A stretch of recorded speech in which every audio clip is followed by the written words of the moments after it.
River Road, you got me running way back home. River Road, you got me running all night long.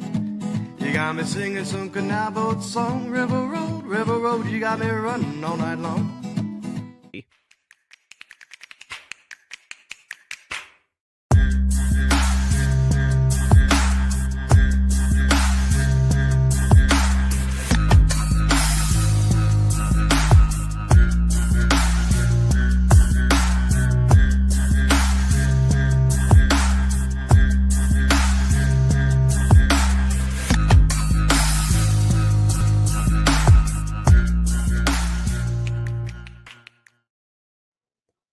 All right, everybody. Welcome to our Friday Parlay episode of Niner Nuts. I'm Dan, Indiana Dan, here along with the gang, Easy E and Jimmy B. Gentlemen, how are we doing?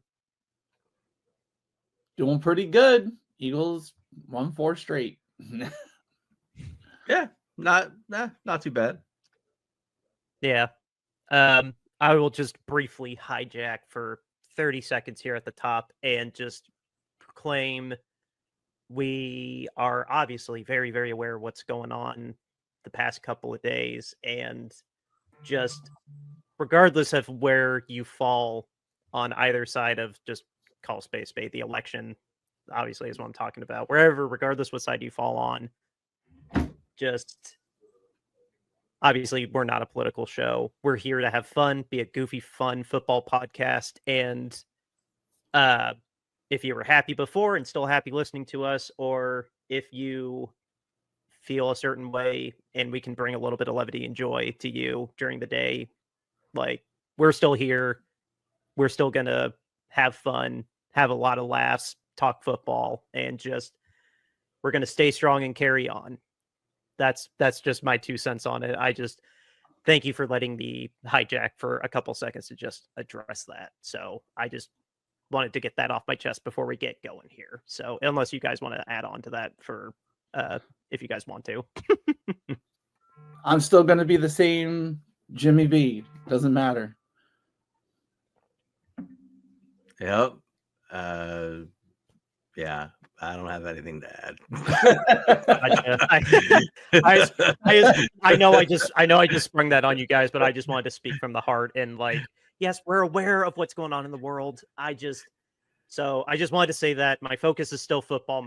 My focus is still you guys, and we're going to have a hell of a fun rest of the season, and we're going to have a fun episode today. So let's just go ahead and pull it up. We'll talk about the Bucs, obviously, briefly at the end here, but our parlay, our weekly parlay, as we always do, we are going to kick it off here with the Bills at the Colts.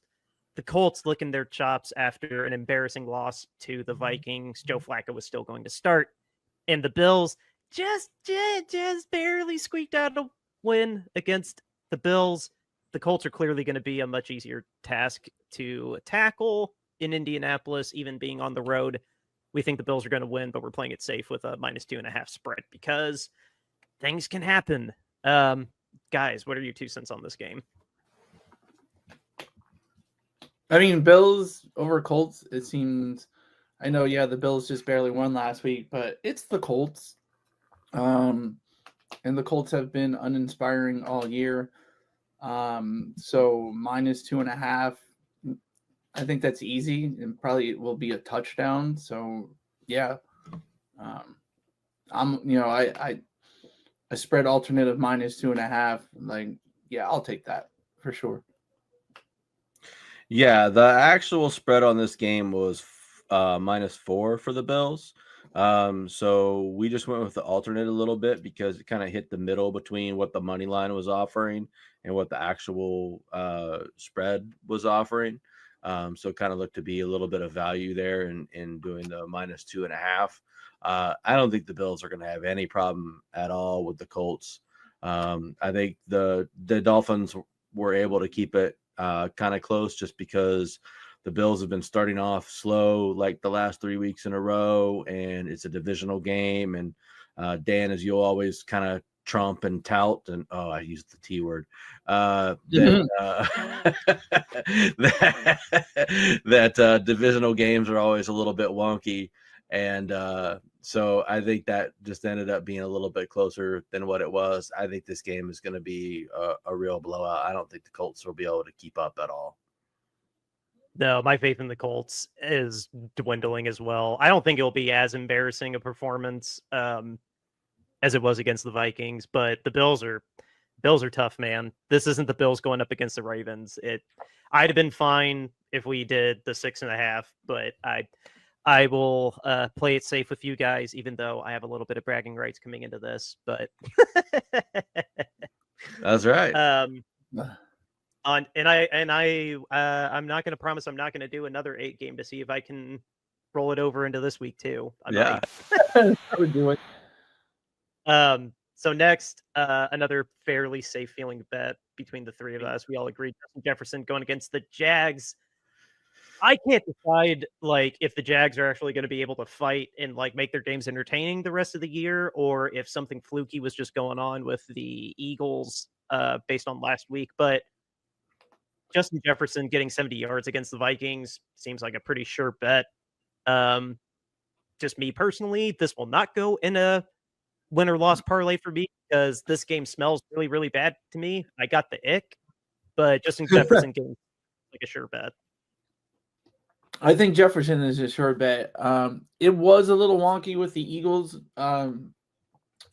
Jacksonville had just scored a touchdown, and even Gene Scarator said that the non-tackle fumble by Saquon Barkley, he could not believe that they actually ruled that not down by contact and an actual fumble. I mean, you could literally see the defender hit his foot and him stumble, and then he stumbled into a player, another one of his players, and then fell down and lost the ball. And somehow New York was like, no, that's a fumble. And so that sort of changed the complexity of the game. And the Eagles also had the players really weren't executing all that great on the fourth down plays, and the push. The push got stopped twice. So that rarely happens.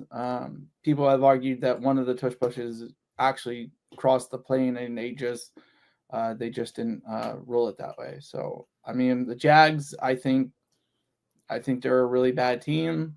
I hate to say that Doug Peterson is probably a bad coach, but it looks like that's the case. Their secondary, if they're going against Justin Jefferson, I think he's going to light them up. The Eagles had no problem really passing the ball against the Jaguars. So 70 yards for Justin Jefferson is, we should hit the over, no problem there. What were you looking at, Mr. Statistician? I was just looking up a couple of things. So Jefferson has hit this in every game this season except for the first game of the year. He's gone over 70 yards every game. So I think it feels pretty safe to say that he'll go over that against this Jags team. This Jags team, as you guys have both alluded to, is not very good. I agreed with you, Dan, though, that, coming off of a Sunday night game in which they didn't look great against the Colts and playing a Jags team that hung around with the Eagles and has hung around with a couple of other teams this season, I would have felt very little sketchy about putting them in any sort of a heads up money line bet as well, because this does feel like a game where the Jags could sneak up and get the Vikings. And by the same token, I won't at all be surprised if the Vikings just smash them, 35-7 either. Because, Brian Flores just blitzes Trevor Lawrence incessantly or whatever. But the Jags secondary, to Jimmy B's point, isn't good. So unless they're going to triple cover Justin Jefferson all game long, he's going to get this 70 yards, no problem. Dude, 100%. So I'm glad you agree with me that this game in a money line perspective just gives you the ick too. I don't like this. I don't like this at all.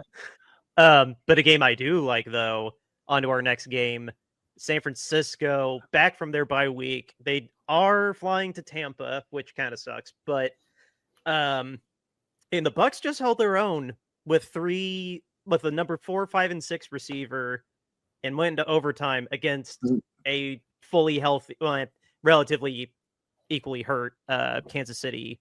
And this, you want to talk about a sneaky team? The Bucs are sneaky. Like, it won't be a cakewalk for the Niners, I suspect. But if history serves, the Bucs or the Niners should get back on track if we do the same thing we did the last 3 years.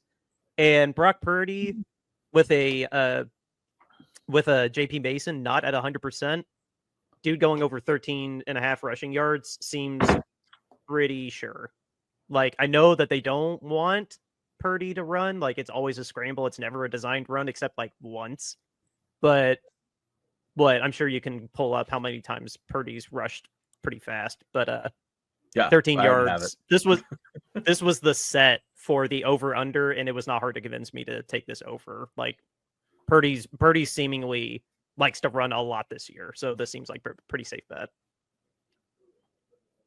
Yeah, I mean, 13.5. I mean, basically, that seems like it would be one scramble from Brock Purdy for like a first down, because it seems like when he does scramble, it always ends up in a first down. So I see 13.5. So we would have to hit 14. Hopefully he gets a little bit more, because if they're winning at the end of the game and he's taking a knee, that's the only thing that would be detrimental. But yeah. Don't have 15 yards when we take a knee. Yeah.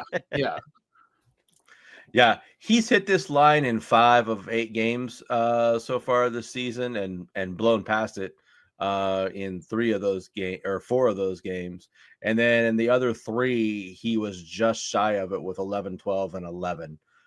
So again, seems very confident that he's going to surpass that, and really the last couple of games he has ran 8 times, 8 carries in both of the last 2 games. So ample rushing opportunities against both Kansas City and Dallas. Just seems like a really solid pick. He's going to have to move around. He's going to have to shuffle around. The Niners offensive line hasn't been fantastic. It's been good. But he's been getting pressured, and he's not afraid to scramble around and get loose, and that should easily allow him to get over this 13.5.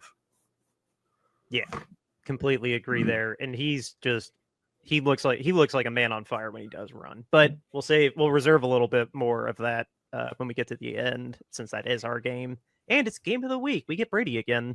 On to the next game, though. The Lions at the Texans. Just be blunt. The Texans looked like crap against the Jets. That offensive line let CJ Stroud get hit 8 times, and I think he was pressured like 16 or like 14. Like, that offensive line is bad. So going up against the Lions with a freshly signed Zadarius Smith, or if that's his name, it's Zadarius something. I think the Lions are going to go in. I don't care that they're the road team. I would be comfortable taking this at 6 also, but again, I waive my right to make us do anything. So just covering this at 2.5 is fine. I have no worries that the Lions will crush the Texans, because that defense will smother CJ, even though he'll have Nico Collins back, and the Lions offense is just unstoppable right now. At least right now, halfway into the season. That offense is just stupid. It's insane how good it is. I think this will be a very, very easy win for them. Yeah, I agree. The Lions offense is just really clicking on all cylinders right now. And they are putting up massive, massive points. I'm sure Eric can look up points per game for the Lions. But I mean, 30, it's got to be around the 30s that they're putting up every single game. They only put up what, 20? They only put up what, 24 against the Packers, or did they hit 30? I feel like they didn't hit 30 against the Packers, but I digress. Yeah, but also I still believe they're tops in the league in point differential as well. So I mean, Lions minus 2.5, like that. that just seems like it's like the real line was what 6.5, so 3.5. 3.5. Yep. Oh, really? Okay. Vegas is Well, stupid. It should be higher. Yeah. Did they not see how bad the Texans were against the Jets? I mean, the Jets do have a good defensive line. I mean, that And being yeah, it said, was a 3-day. Hassan Reddick just came back, so It was a 3-day turnaround. I know it was Thursday night football, but that Texans offensive line I saw were setting an NFL record for most pressures allowed to a quarterback. Like, they are not keeping CJ Stroud up anymore. got you. Well, yeah, I mean, the Lions have a great defense, even though they're out Aiden Hutchinson. They can still create pressure. So yeah, -2.5. I'm comfortable with that. Yeah, so the regular line was -3.5. Again, this was just another way to kind of give us a little bit of a better odds than the straight money line versus the straight odds as well. No one likes the 3.5. That's a terrible odds. To your question, Jimmy B, Lions are at 32.3 points per game. Yeah. And if I'm not mistaken, Damn, and I think I saw it today, I think they still have over this last like 4 or 5 games or whatever it is, I think they still have more touchdowns than Goff has incompletions. So they're just, I think they have like 28 touchdowns and he has 24 incompletions. Oh, wow. Stupid. Yeah. So they're That's just really stupid. yeah. So they're just chewing people up and spitting them out right now. I keep waiting for the Texans team that I expected to be this season to show up. And I mean, this is going to have to be the game that they're going to do it in if they're really going to show people that they're contenders this season. I mean, the Lions are a definite Super Bowl contending team. And if you want to show that you're ready to play with the big boys this season, then you've got to show up Sunday night spotlight, all the eyes on you across the NBC network. Show up and show us what you're worth, Houston Texans. This is your game. And I don't know that they're going to do it. Yeah, I mean, and The current state that they're in, I have no faith. Yeah, and sophomore seasons have proven that that's why you don't spend thousands of dollars on a rookie card the year they come out, because it's just like the stupidest thing. I honestly don't get why people will do that. But yeah, I mean, yeah, CJ Stroud with his rookie card was like off the roof with everybody buying them, and it's like, sophomore slumps are the reason why you don't want to get out of control that first year. So yeah, totally. So anyway, on to the Titans at the Chargers. Titans are just hot garbage this year. They will be fighting with the Panthers for the first overall pick, and the Chargers. Obviously the Chargers. Please confirm what the real spread was, but this one 2.5. All of our wins are 2.5. I don't know. The Chargers aren't exactly flashy. They kind of just suffocate the opponent to get their win with a tough defense and good running. I don't know. I feel like this is going to be a somewhat boring game to watch. Like, this is not going to be very flashy. What I mean by that, but no, the Chargers just. Whoever is playing the Titans, pick the other team. That's just how bad the Titans are right now. I have no other notes. This seems like a real slam dunk. The original spread was 7, Dan. Oh wow. Okay. So Chargers bad. -2.5. Yeah. I'm not a big fan of either of these teams this year, but like Dan said, if the Titans are playing, then just pick the other team. And even though it is in LA, it might actually be a real home game for the Chargers. So because Tennessee or half the stadium's empty. Yeah, or half the stadium's empty. But I don't see Tennessee Titans fans traveling to come to this game to watch them lose to the LA Chargers. So it's going to be like $30 tickets on Groupon. $5 after a tank of gas or something like that. Yeah. I mean, agree with Jimmy B. Neither of these teams, I don't think, are really any good. The Titans are really, really, really bad. The Chargers, I'll give them credit. They're beating the other bad teams that they play. I mean, that's the best way to phrase that. When we were looking at this bet, or when I was looking at this bet, I looked at their schedule and who they've played, and all of their wins have come against other bad or mediocre teams. So they haven't beaten anybody good yet this season, but they're beating the teams that they're should beat. Whereas the Titans beat the Dolphins without Tua, and they just beat the Patriots last week. Those are the only 2 wins that the Titans have. They haven't beat literally anybody. So feeling fairly confident about the Chargers, looking like they're going to be my survival pool pick this week. Ooh. I know. Ooh. Well, we're in week 10. The pickings are getting slim. Yeah. This was almost not quite ick. Like, I guess it was just more ick in the terms of like, oh God, why would anyone want to watch this game? I think that's what the ick I initially had was, because no, the Chargers should outclass the Titans in every facet.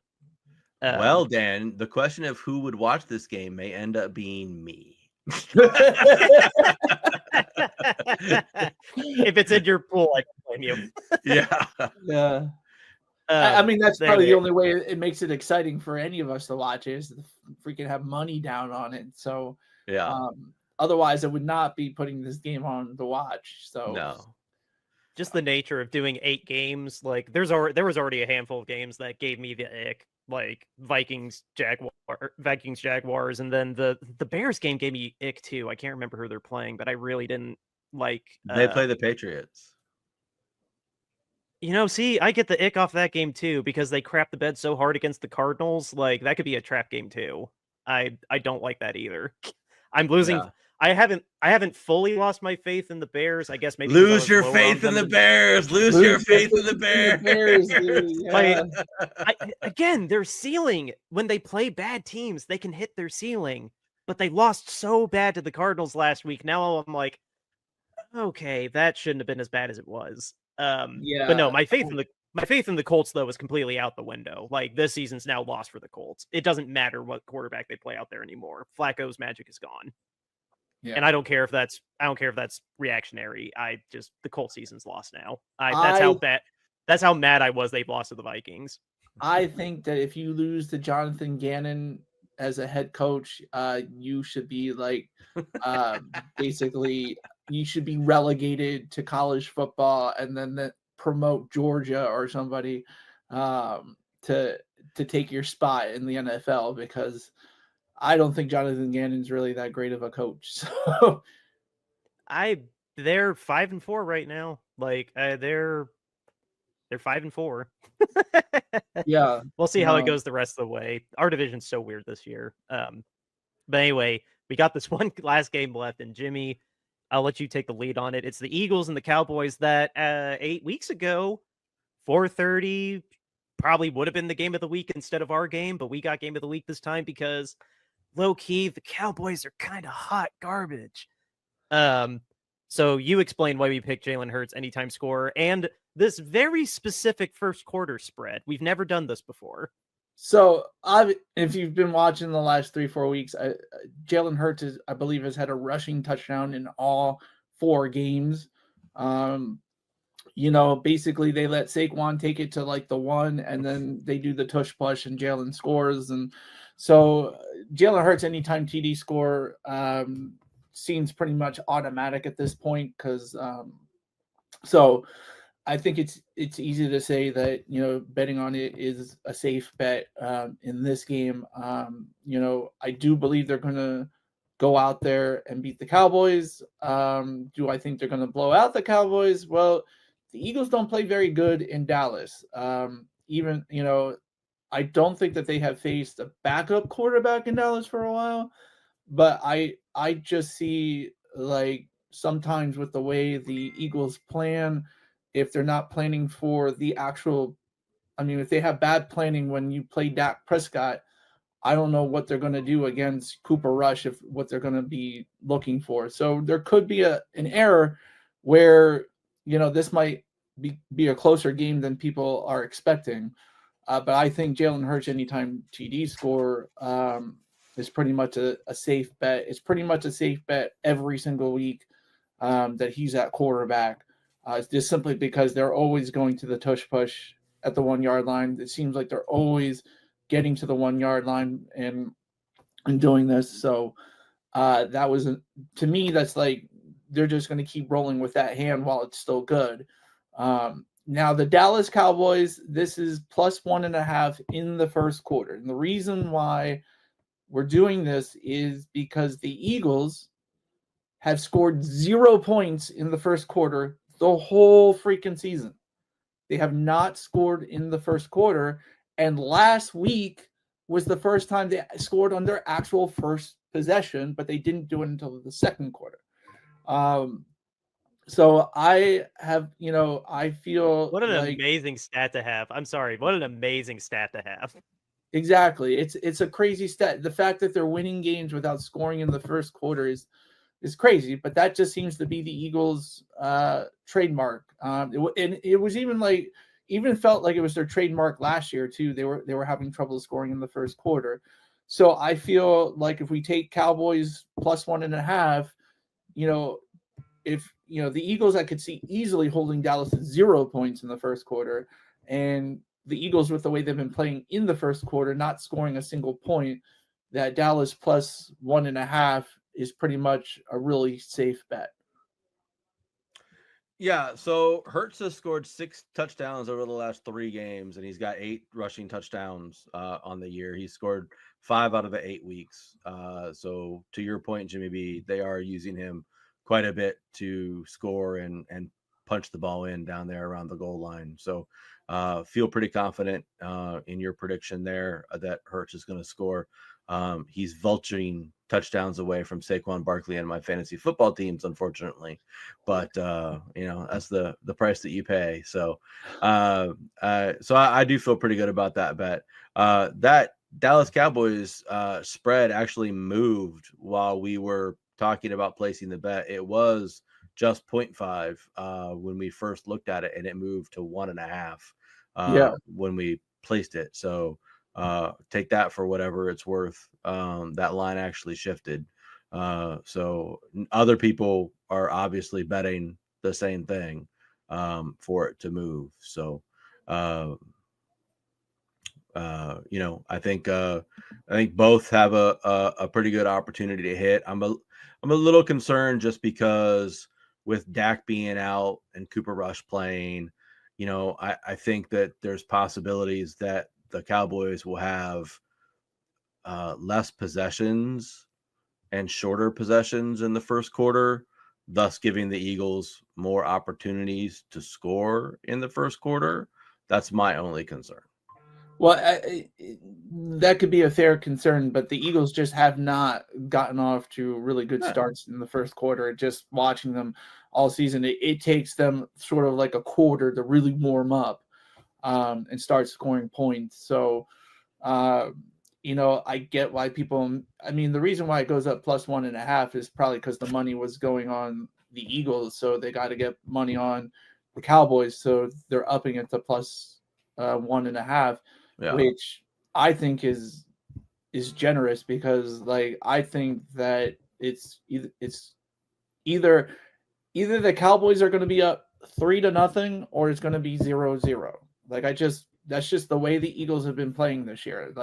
They've been going down in the first quarter, not by a whole lot, but they go down to bad teams. They just go down.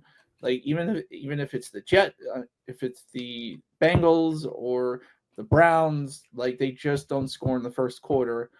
And yeah, I think it will still be the same, basically because I feel like they're not going to change anything about their philosophy about doing, what to do if they're continuing to win games. And so, and like I said, this is also, I believe, if I remember correctly, this was a problem last year. and even the year before, it was sort of like a problem. They just have trouble scoring in the first quarter over the last 3 years. And so I think for me, like just looking at it, like what, and it's almost like an obvious bet. Just bet this until it just doesn't hit anymore. But yeah.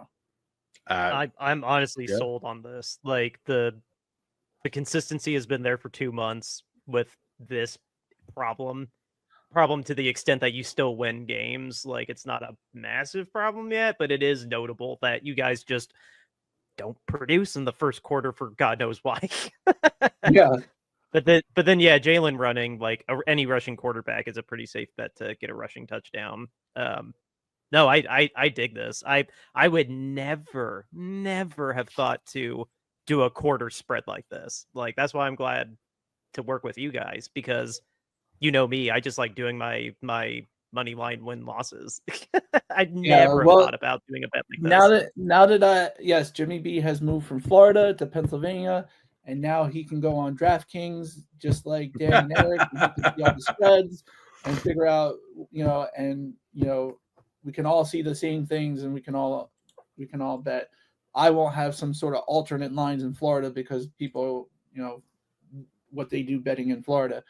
I forgot you guys legalized it. I thought you guys still had it illegal. There was only one place that you could gamble, like you gamble on other websites, and it was. No, I mean in Pennsylvania. In Pennsylvania, I thought. Oh, it was in illegal. Pennsylvania! Oh my gosh, yeah. There's some DraftKings, Bet Parks Casino. Yeah, there's so many apps that you can bet on in Pennsylvania. So, and if you're in another state, you can't bet on it. So I can't see DraftKings at all because Florida doesn't have the sports book for DraftKings. They just have the just the fantasy stuff that they do. That's all you can do in Florida on DraftKings. But now I can look at the same lines you're looking at, and we can easily find stuff like that. Like, and basically, but you still have to buy your alcohol on Saturday. In Indiana. No, you don't have. Doesn't Pennsylvania have our thing is like, okay, so basically, like in Florida, everywhere you go, doesn't matter if it's a gas station, grocery store, whatever, you can buy alcohol. Here in Pennsylvania, only certain grocery stores carry alcohol. Those grocery stores are only allowed to carry up to a 12-pack. They can't carry anything bigger. If you want a 24-pack, you got to go to another distributor. And if you want liquor, you got to go to a state-run store in Pennsylvania to buy liquor. See, I thought you had a Sunday restriction too still. No, we don't have a Sunday restriction. No. Okay. We repealed ours, by the way. We repealed ours like either just before or just after the pandemic. We repealed our Sunday, but that is true. We used to have a really hard Sunday law. Yeah, I mean, for us, it's just, you understand, governors have run under platforms. Basically, people have voted for our governors based on the fact that they're going to get beer into more locations. I mean, Ed Rendell had fought for it for such a long time. He was governor for 10 years in Pennsylvania, and the best that he could do was beer and wine up to a 12-pack in certain grocery stores. That was like the best that he could do. Like there's just such a hard fight here. It's like a big battleground when it comes to that, and really, I don't get it anymore but the theory has always been that, especially liquor, that if you go to a state-run liquor store and pay people more to work at a state-run liquor store, where if they sell to an underage person, that's it, they're done, they can't sell anymore, they're automatically fired, whatever, that people will be more diligent in selling liquor to of age people. That's so the weirdest thing that you guys get hung up on, that of all the things that Pennsylvania could get hung up on, That's so funny. It is. It's really comical because it's like I go into Wawa, I'm like, there is no beer cooler here, like and you can't. I mean, another thing that doesn't exist in Pennsylvania that you have to go to Delaware for are big warehouses that sell beer, liquor, wine all under one roof. Like that just does not exist in Pennsylvania. Like it just doesn't. And it's going to take like probably another 40-50 years of maybe trying to get legislation just to even ever have that in Pennsylvania. Like okay. Oh no, I was just saying I just realized I didn't put this up here. I'm a terrible show producer. Just for obviously the disclaimer, I made this and I didn't run it. But obviously, please gamble responsibly. Everything that we were just talking about is subject to change. Please follow your legislation if you can or can't gamble. We're obviously not advocating for it. We're just having fun with it. 1-800-GAMBLER if you have a problem. Anyway. 100% advocating for gambling. 100%. Go wild, America.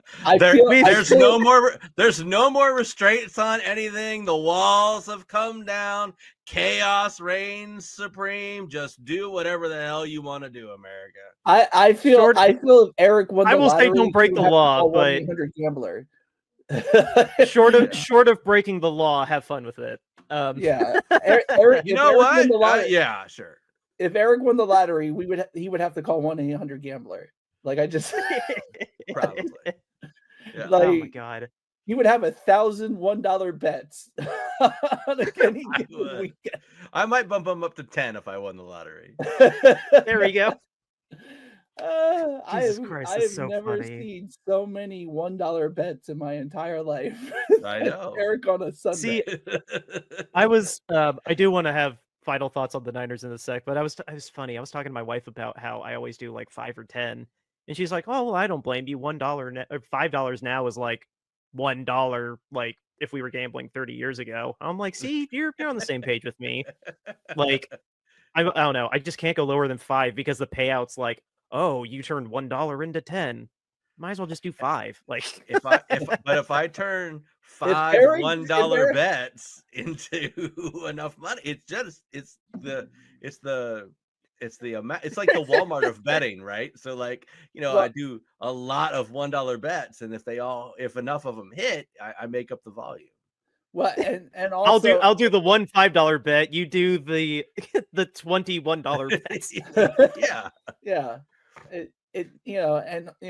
I think Eric, if he like bumped everything up, he might not have a wife. His kids might get taken away from him. Those are strong possibilities. Oh my god. All right, guys. So that's what we got for our week 10 parlay picks, and we got a couple minutes here to just preview. We just had our bye week, and we were very, very likely, I'm not trying to harp on this, but like we're very likely not going to have Tarvarius Ward for a completely understandable reason, the tragedy they had in his life. But besides that, oh man, did we need the bye week, because now we have Juwan practicing, at least limited, Christian McCaffrey coming back, John Feliciano is going to come back as a swing tackle and a backup, and Eric, who am I forgetting is the fourth person that got activated from Moody. That was the fourth person. Yeah. Moody. Oop, that was not supposed to come up. Isn't CMC, Moody's coming back. Isn't CMC practicing too? CMC is practicing. He has not been activated yet. Okay. Oh, I thought he was okay. Well, I just looked it up while we were sitting here. Okay. Last I heard, the goal was always the goal was to come back by the bye week in Tampa, and I thought I saw things that said that he was going to be activated for Tampa, but if that's not technically official, I'll bite my tongue on that. But damn it, he was practicing. Let me have this. Pro Football Talk says that Kyle Shanahan says the last 2 days have been great and expect to see him out there the Niners have to activate him from injured reserve by Saturday's deadline for him to play on Sunday. So he hasn't been activated yet. And we all know that Kyle is a big fat liar. So whether or not McCaffrey plays or not, who knows? And you won't know until Saturday. Yeah, that's true. He can be very, very honest, but then he can flip it and blatantly lie right to your face. So that is not off the table. Yeah. Well, I mean, if I But was it's him, good. I would tell the Buccaneers that McCaffrey was going to play too and then not play him. I mean, I would do the same thing. I mean, that's what they did week 1. Yeah. You know? Yeah, Yeah. I think honestly, with the way that Isaac has been playing and the way Purdy can scramble, and hopefully this week JP Mason got his shoulder a little straightened up. Like even if he's not 100%, Isaac's honestly stepped up a lot since the couple fumbles he had right at the beginning. He's looked fantastic. So maybe we don't need Christian necessarily, but it would just be nice. But obviously, there's way more important games down the road besides a really beat up Tampa team. Like, do we all generally agree that like we're not super worried about this game since Godwin's gone for good, and then Evans is still out with his hamstring pull. I don't know about their third receiver if he's going to play or not, but they're playing with a bunch of backups. So I was not concerned about this game before they played the Chiefs, but then they went and played the Chiefs and took the Chiefs to overtime. And if I just look at it objectively, I happen to think that the Chiefs are extremely good, even though they're kind of like a hodgepodge of weapons and whatnot, and they seem to just be beating people different ways each week. They're undefeated. They've got a pretty good defense, and they still have Patrick Mahomes. And the Buccaneers hung with them the whole way through and took them to overtime. We're not nearly as good as the Chiefs.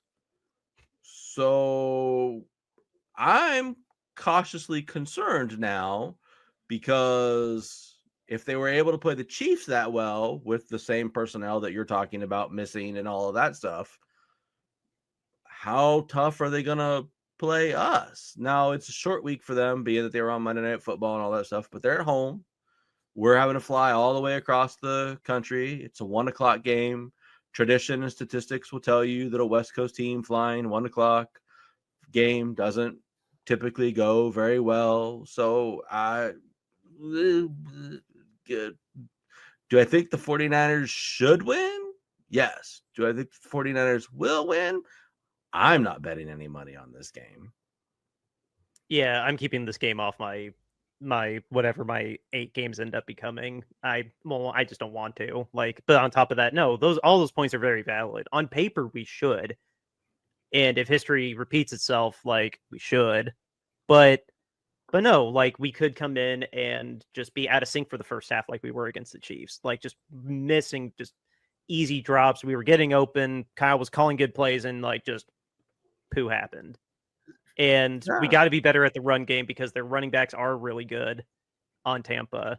And I don't know, there is that fear we could overlook them. And like I've been cheerleading them. I'm trying to step away my cheerleading for the Bucs. They are sneaky good. Like they're very injured right now, but they took the Chiefs to overtime. And the way that you're describing the Chiefs winning is called situation football. They are A+, 99 in Madden, like unstoppable in situational football. We need a third down. We're getting a third down. We need a touchdown, and to not settle for a kick, we're getting a goddamn touchdown. That's what they're good at. And the Bucs kept up toe-to-toe with them. So I am shocked we got Tom Brady with this being a 1:00 game.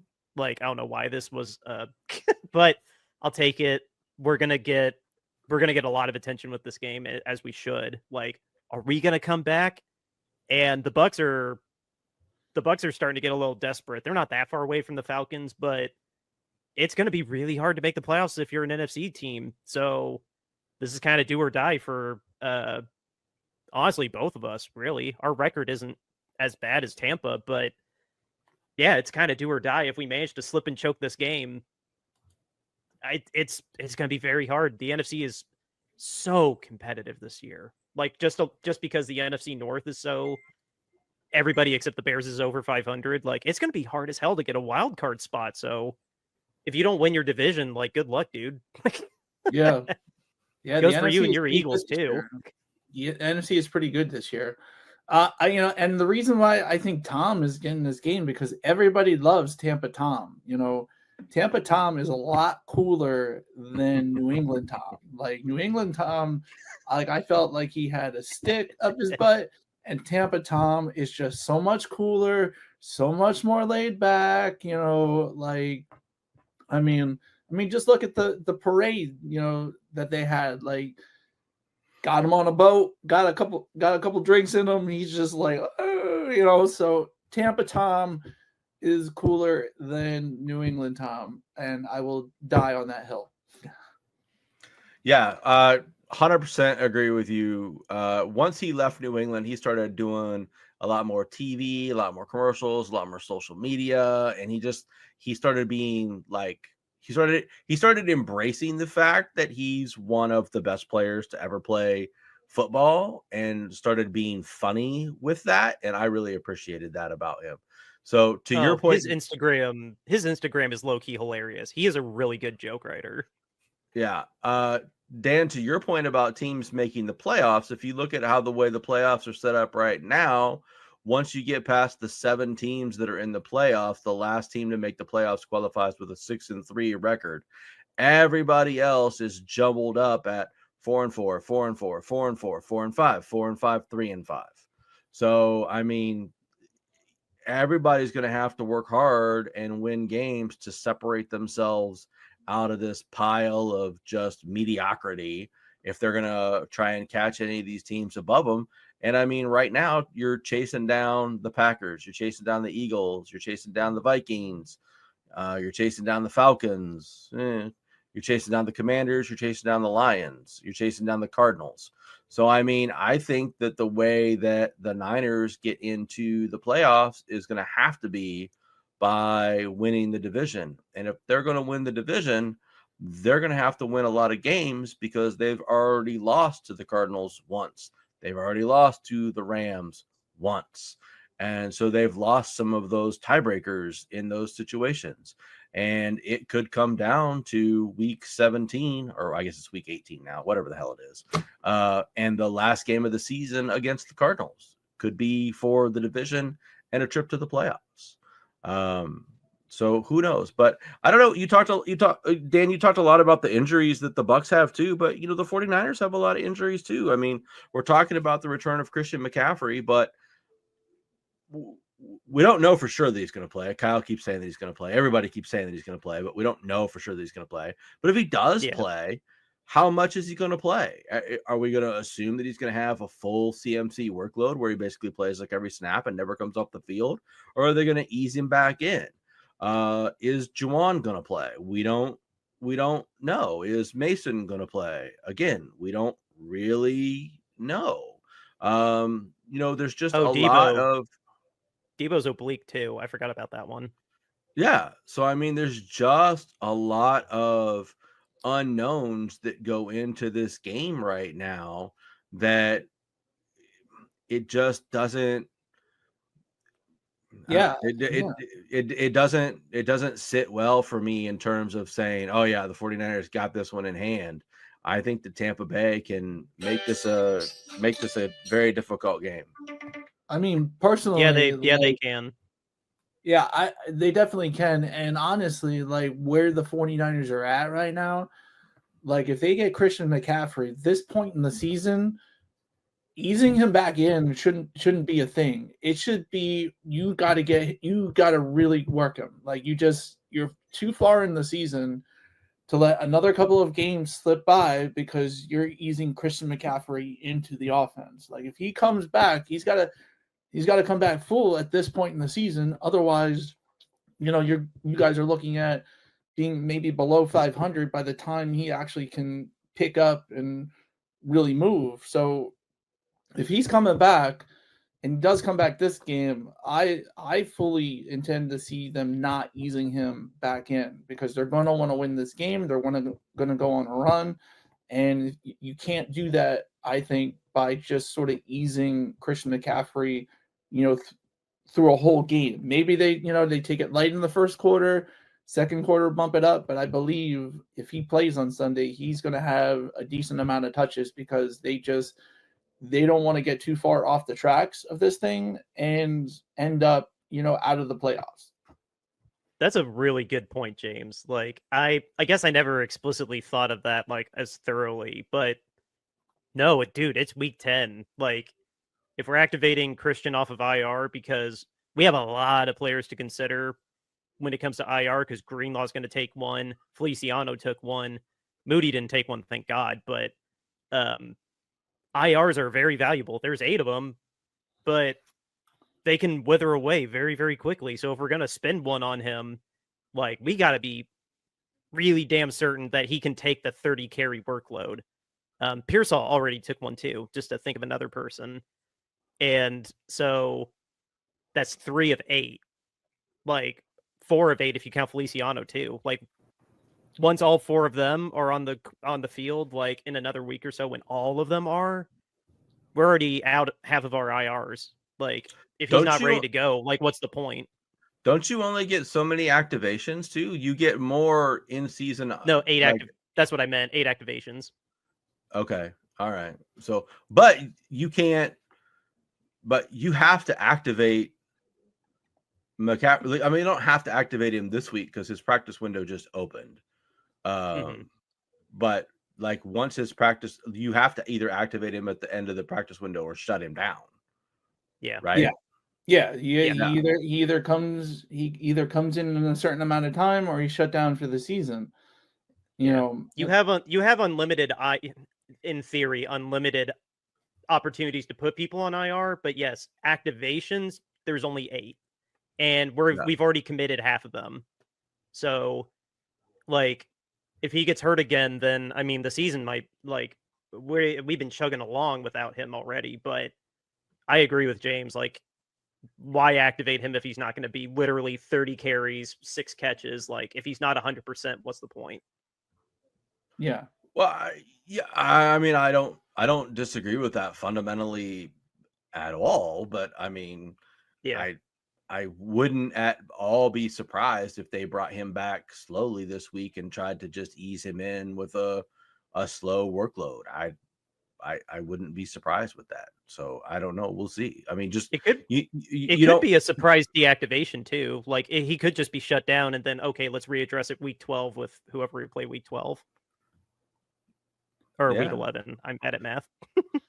Yeah, I mean that's the thing is, I mean, you just don't know. I mean, like he's been doing practice and stuff like that, but I mean, like if he gets in the game and he runs for maybe like to your point, James, he's doing his thing and he runs for 15, 20 carries or whatever, and then all of a sudden he's like, ooh, that doesn't feel very good, and then now we're shutting him down again, and I mean, I just don't know. There's just so many unknown variables that I just don't have a great feeling about this. I almost wish that this game was like 2 weeks ago when I knew what everybody was doing and the status of everybody and kind of how things were.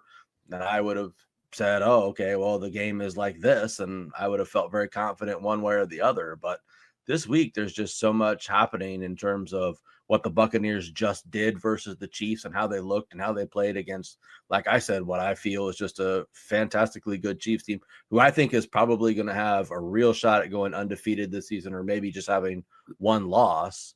And then, playing our team who is to me, it's like a puzzle where you got about 7 of the pieces kind of missing out of it. And you're just like looking around on the floor, like trying to find them and you don't know what they're going to be.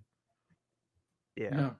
No, that's a very fair point. And honestly, like, yeah, I'll admit I started a little cheery, like, but no, rationalizing it and talking it out with you guys, like, and hey, Dan, remember you really liked the Bucs for the last 8 weeks? And yeah, they went to overtime with the Chiefs. This game could be sneaky. It should not be considered a cakewalk whatsoever. I don't know. Still going to cheer loud and proud, and hopefully it can Hopefully it will turn all both of our moods around after what happened this week. But that's all I'm saying on that. We need to get out of here. I just feel it would be a mistake to bring CMC back at like 75%. Like because you really need to go on a run here if you're really going to make a push to make the playoffs or, be a contender for the Super Bowl like you were hoping at the beginning of the season. You're really going to need to go on a run, and it's really going to depend on the health of Christian McCaffrey and what he can do for you in these games coming up. And there's just, if you ease them in, you lose one game and you're like, okay, we'll go a little bit more, and you lose another game, then it's like, well, why even have him even in the offense anymore? So yeah, unless they think a 75% Christian McCaffrey is better than what they had without him. I don't know. Yeah. Right. Well, not to cut this so short, but we're at our time, and we got to give a little shout out to our sponsor, RoyalRetros.com. What is Royal Retros? It is your go-to place to get yourself an authentic throwback jersey. Whether you're a football fan, a basketball fan, any fan of the major sports, Royal Retros has you covered. Go ahead and check out the Candlestick collection as well. For all of us Bay Area fans, it's curated with us in mind. And once you find anything that you like, use the promo code Shady Sports when you check out, and you will get 10% off of your entire order. Again, it is promo code Shady Sports, and that will get you 10% off of your entire order at RoyalRetros.com. RoyalRetros.com. Go get yourself an authentic throwback jersey today. James, I am stepping off for 2 seconds, but you can still talk about the t-shirts before I get back. Okay. All right, guys. We are raising money for charity for Mountain Comprehensive Care Centers in Kentucky, basically because of the lack of accountability in the NFL.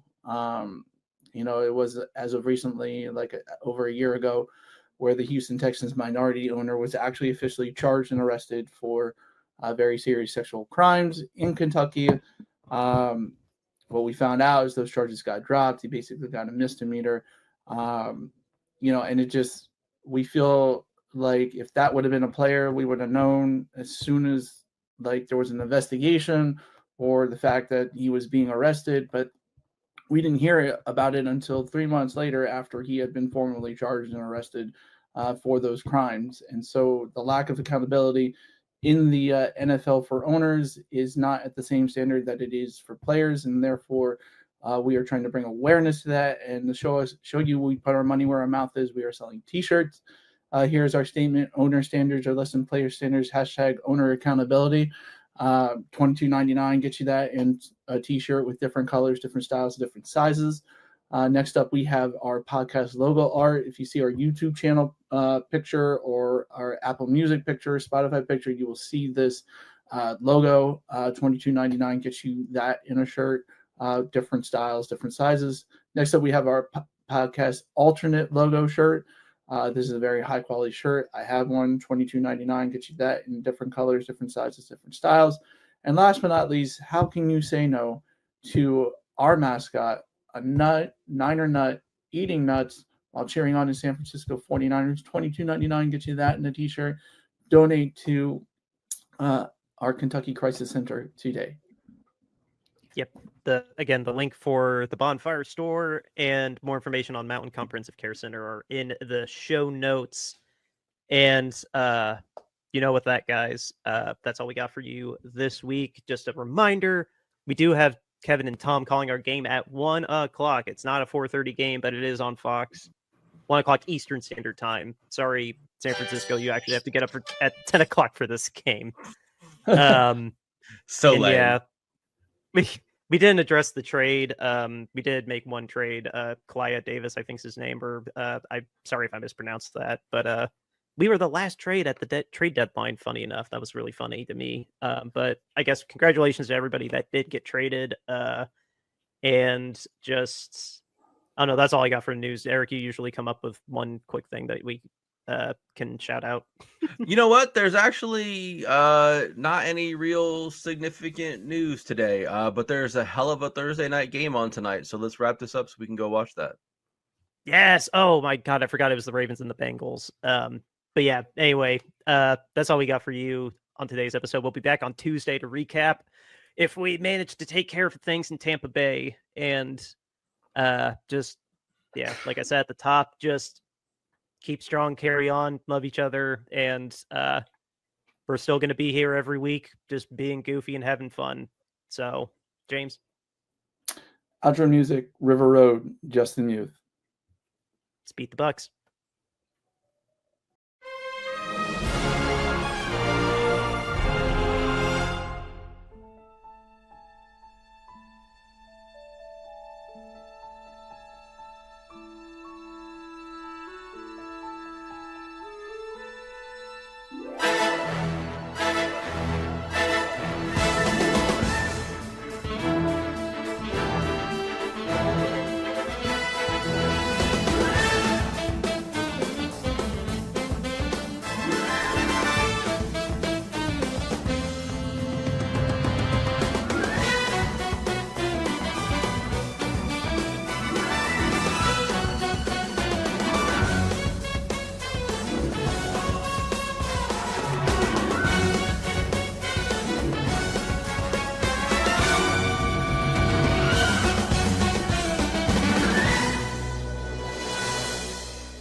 River Road, you got me running way back home. River Road, you got me running all night long. You got me singing some canal boat song. River Road, you got me running all night long. River Road, where have all the women gone? Have they kissed her hand and waved you bye-bye? Have they thought about crossing your double yellow lines? River Road, they love the way you